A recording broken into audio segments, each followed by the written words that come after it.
know you. You're a meeting planner. Turns out I'm a meeting planner too. And if I know anything about planning meetings, right now you're working 24/7, planning the busiest, craziest week of your life.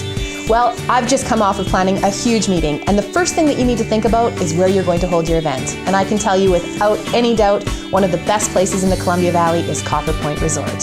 One of the things that I looked at when we were considering our meeting space is a place that everyone could be accommodated, and that is definitely what we got. Everyone was in the building, we were all together. It's a fantastic resort. You couldn't ask for a more beautiful backdrop. There were all kinds of things for the delegates to do outside of our meeting. And when you looked at the meeting, they had beautiful meeting space, well-appointed guest rooms. And beyond the accommodations, I think the thing that really drew me to Copper Point Resort is the fact that we had a fantastic staff to work with. One of the things that when we were considering planning our meeting space was, what kind of people are we going to be working with? If we have difficulties, who are we going to talk to? And I've never been in better hands. When we got to the resort, we had a meeting with the team. It started with the lead as the general manager. She was fantastic to work with, responsive to all of our questions. The events coordinator was amazing. We had radio teams, we had constant communication. If things went wrong, as they always do, they were quickly responded to and handled, and our guests were none the wiser. It was one of the best meeting experiences we've ever had, and I have no hesitation in having another event at Copper Point Resort. So as a meeting planner, I hope you take that into consideration.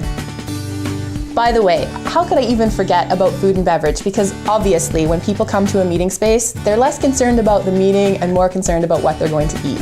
One of the things that I loved was working with Chef. And no, I don't know his real name, they just call him Chef. In any event, we had a limited budget, we had to have all kinds of great options. Our meeting space catered to some really elite delegates, and we were able to work with the food and beverage management staff to come up with a menu that was tasteful, tasty, and was within our budget. I appreciated their flexibility, their willingness to work with us, and really they were just a fantastic team. Going from chef all the way down to the people that were helping us put out the meals, look after the appointments. If we needed water, we needed coffee, all we had to do was ask and it was immediately brought to us. So when you're thinking about the other aspects of your meeting planning, food and beverage being a big one, I definitely had a positive and wonderful experience, and I know you will too.